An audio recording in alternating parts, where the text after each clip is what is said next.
They call it Sagramata, goddess of the sky. To most it's Everest, to me it's everything. Now, despite the fact that I start university in just under 2 weeks and have never really travelled independently overseas, I find myself here, in Kathmandu, about to take on one of the biggest challenges I ever have, in winter. Now, I know what you might be thinking, what a stupid idea.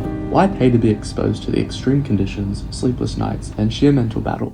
Well, every journey has a reason, and this one wasn't just for me.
Here we were in Lukla, the gateway to the Himalayas, the most dangerous airport in the world, and home to this cool dude.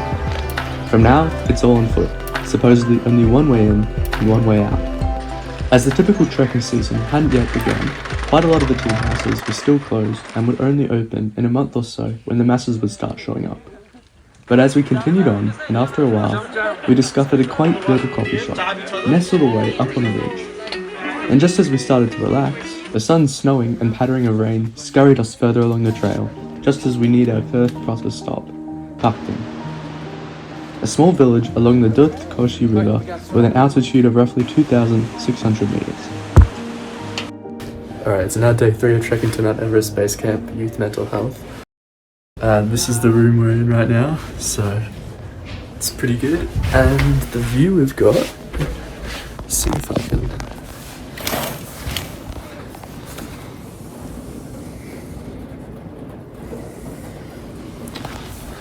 So it's really nice here, but it's much colder than I expected. I did have to buy more clothing just down in Kathmandu. So tomorrow we'll be going to Namche Bazaar. So it's at this massive big village, so that should be really good fun. But for now, I reckon I'm just gonna go have a hot shower, get some stuff done. And we got dal bhat for dinner, so that should be delicious. The vegetarian, this one. Not that one, the other one. No. From 40-degree Australian days to waking up in Nepal's negative 12 degrees Celsius, it was more than just a culture shock. But we kept going and making our way along the well-trodden path beside does, a gat cow hybrid, mules, and stray dogs that followed us for hundreds of meters in hopes of even getting a scrap of food, until we stopped for a quick tea break. As we set off again, I crossed the first of many suspension bridges, strung above a terraced field that in the warmer months would yield spinach. With the short growing season and limited agricultural output, many locals turn to a second source of income. Some are fortunate enough to be able to run tea houses, while others take on the grueling and often dangerous job of porterage. Many carry loads well over 100 kilograms up the steep Himalayan trails all year round, often nothing more than simple laced shoes, Crocs, or even thongs. And for this work, they are paid sometimes as little as 500 NPR, Nepalese rupees. This is roughly equivalent to $5 Australian. It was just such an amazing experience, just walking through just such scenic scenery, just the birds chirping, the atmosphere. You could always hear the river flowing, which was actually so nice. And then you could come across these little waterfalls every now and then, and that was really, really lovely. When we finally stopped for lunch, we had a mushroom pizza that was really nice, and some chips. As we continued along, there was this dog that was following us the whole way. So he would just keep walking beside us, he just wouldn't leave us alone. And it got to a point, I think we actually named him. We named him Frederick Winston, that's the one. So we actually kind of missed him, to be honest, because he left us at one point. But then shortly after we arrived at the Hillary Bridge, and I believe it's so high up, it's actually stupid. It's like half the height of the Eureka Sky Deck, which for reference I think is around 300 meters. But then below the main bridge they also have a bungee jumping one, so people bungee jump off that, which is pretty ridiculous sometimes.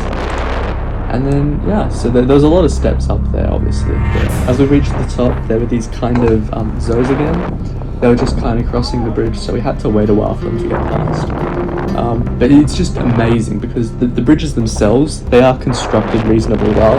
But the thing is, there's not a lot of grip on the bottom just because it is really, really smooth metal. And they aren't particularly wide either. Like, you need to go single file on them for the most part. But on this bridge particularly, you should be able to see in the flags here, they're just blowing horizontally. Like, there's no sense of direction at all. There's just so much wind, it's just stupid. And then after a bit more, we actually reached Namche Bazaar, which was amazing. It was getting a bit harder, to be honest. It's the highest I've ever been, and at this point we did only have 64% of the concentration of oxygen available at sea level. And this was due to the barometric pressure lowering, which means the distances between oxygen atoms are extended. It's currently 6:12 AM here in Namche Bazaar. It's so cold. Last night was an alright sleep, but I tended to get a bit of blocked nose, and then I don't know if it was palpitations, but it was starting to, but we're gonna stay here for one more night. I'm just doing a acclimatization trek today, so hopefully that's not as bad. But yeah, it's lovely scenery, but it's just, the cold's really there. I don't know the temperature right now, it's probably maybe -12, I know it was that last night. Alright, see you guys tomorrow. Update, it was actually -18. After hiking up more rocky steps and feces-stained dirt slopes, we reached the top of the acclimatization trek at roughly 4,000 meters. And we're lucky enough to have clear skies to see both Ama Dablam and Mount Everest's snow-capped peaks. This was around the same time things got significantly complicated for me as my headache had worsened, and on the way back down, I started coughing up a little bit of blood-stained mucus, which I failed to realize the significance of at the time. I couldn't sleep, kept awake by a dull stinging pressure, persistent even after I'd shed the extra doona I piled on for warmth. Then in the early hours of the morning, it happened again, a bit more blood coughed up, but this time I realized it was probably serious. With a pounding headache, chest, and one inconsistent bar of reception, I googled. Then things got a lot more real. Apparently I was showing symptoms synonymous with HAPE, high-altitude pulmonary edema, a potentially life-threatening form of altitude sickness that, if left untreated, has up to a 50% mortality rate. I didn't capture many videos during this day, but after consulting with our leader guide Dipendra, and subsequently failing to secure contact for a helicopter to take me back to a hospital, with the help of Sandy, our assistant guide, I made a choice to descend back down the trail in hopes of alleviating symptoms and a swift recovery, even if it meant I wouldn't reach Mount Everest Base Camp. After 2 days of descending, we finally returned to Lukla. I was still quite sick and coughing endlessly till my ribs hurt, but now without blood, which was a good sign. For the majority of the first whole day, I was only resting.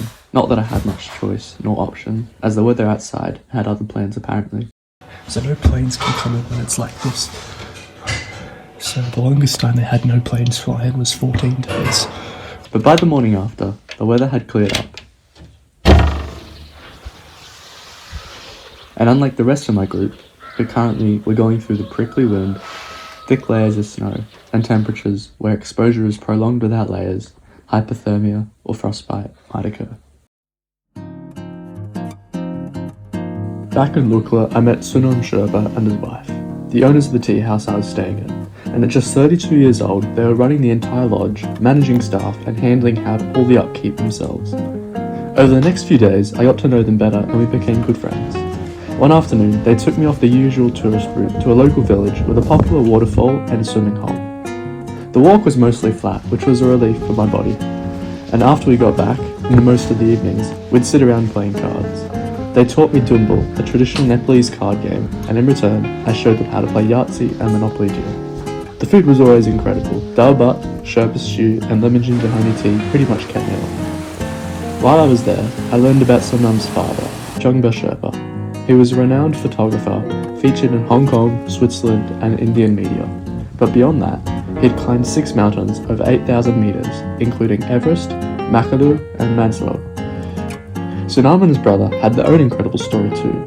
In 2018, after a deadly plane crash just before the runway in Lukla, they saved a life. For that, they were awarded a medal on behalf of Nepal by the Governor-General of New Zealand. Later the next day, I wandered through the streets of Lukla and made my way to the edge of the runway, where planes fly right overhead. Just as I was sitting there, taking it all in, a group of local kids came up to me, and full of playful curiosity, they offered me some of their crushed up 2-minute noodle snack. In return, I gave them a little bit of money, and their faces just lit up with excitement. It was such a small moment, but it was one that really stuck with me. As I kept walking, I met an older gentleman that kept burning off some plastic. It wasn't something I expected to see, but he was actually really friendly and we shared a quick chat. It made me think. So often, we see others through the lens of our own experiences, unintentionally creating distance. We assume people are different from us because they don't fit into what we know. But the truth is, there's a beauty in that. Every perspective is unique, and when you embrace that, the world opens up in ways you never imagined. Afterwards, with my cough still not receding, I made my way to the hospital and got some cough syrup and medication to keep me from slipping into a worse state again, and then came back and rested, before leaving to go watch planes head from above the runway. It was so peaceful up there.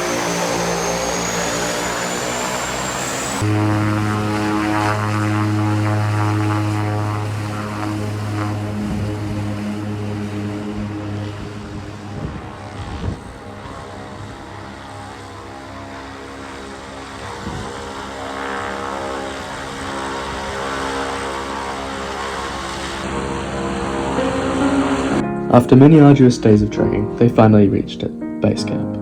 The rest of my team celebrated, taking photos on the rock and the surrounding scenery, and then straight away they headed up to Bazaar. For reference, at base camp it is 50% oxygen, but on the walk apparently it did get down to negative 25 degrees, so they only got halfway up, but that's still a massive achievement. In the coming days, they'd head back down towards Lukla, and I'd see them shortly. Upon the group arriving back in Lukla, exhausted and in pain, we all woke up the next morning, hopeful of clear skies for a safe passage out of Nepal. But the weather had other plans. Alright, so something's come up. As the weather is right now looking very cloudy, there's a good chance that the flight back to Kathmandu from Lukla is not going to happen by plane today or tomorrow. Tomorrow's meant to be raining, but then also snowing here. So, just so I can get back to Melbourne on time, I'm going to be catching a helicopter back from Lukla to Kathmandu. So that's an unexpected adventure, but we'll see how things go. Yeah, I'll keep you updated. So the 5 of us took the helicopter, but the only issue was when we walked onto the helipad, the weather did only get worse, and you couldn't even see half the helicopter pad. It was all just fog. It's like straight wall. But anyway, we'd already finalised the payment at that point, and because of that, we couldn't refund it and wait for the next day or anything. So we had to go down another 2 hours worth down in the rain on rocky steps, carefully navigating in these steep dirt slopes once again, to a lower altitude where there would be a chance for a helicopter to take us back out underneath the fog. This time we did have to carry our own bags all the way though, as porters wouldn't be with us. So I had the big duffel bag on my back and carrying the backpack on my front. I did also slip a fair few times almost, but it was all good. So after that we did make it to the helicopter station, and at best the helicopter was rudimentary. It did look decently old, but they said it was safe, so fingers crossed it was alright. But the flight itself was pretty visceral.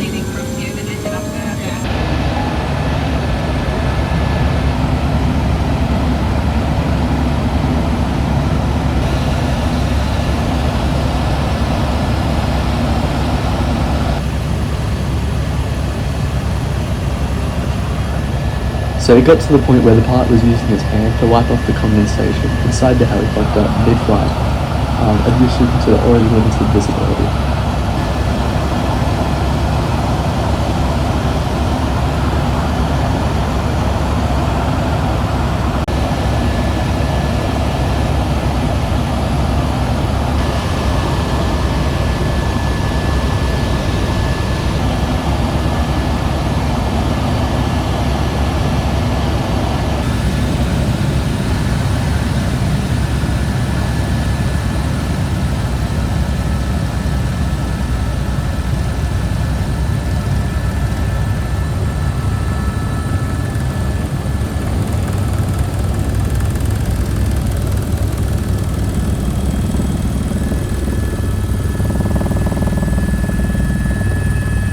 And we did end up making it to Kathmandu, which was great, but my gloves didn't, and I think I accidentally left them back up in Lukla, but hopefully that gets sorted out and someone can bring it back down.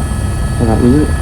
After many days and nights, back to Australia. From the sights to the people and to the cause, I couldn't have asked for a more unique and whole experience. And to you still watching, I'm so glad you've come along on this journey with me. I'll be sure to return and properly complete this trek once and for all in the future. Till then, keep up. Oh, and in the end, if you're wondering, we managed to raise 4,200 Australian dollars for Headspace, Australia's National Youth Mental Health Foundation. So it goes. People they change and they swallow people whole. Half their lives to say goodbyes to wives they'll never know. Mind full of question, but a teacher in my soul. So it goes.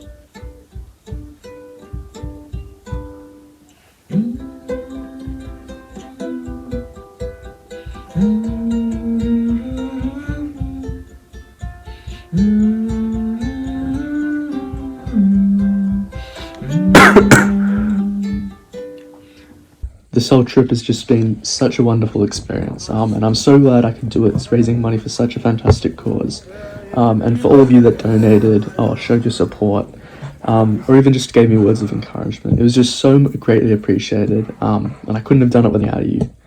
But in terms of the donations, I just wanted to give a massive thank you to J&B, Catherine, Pauline, Sally, Philippa, Mary, Marcus, Carol, Toby, Karen, Peter, Amy, the Rileys, Andrew, David, Jessica, Lisa, Patsy, Rebecca, Tina, Norman, Sally, Ruth and Dave, Jack, Amanda, Nicola, Paula, Deborah, Virginia, Christine, David and Tanya, Sue, Kirsty, Rachel, Paula, Mary, Matthew, and all the anonymous donors. Your support was so appreciated, and I'm just super grateful to have you guys on board throughout this trip. I hope you're all doing well, wishing you all a great year.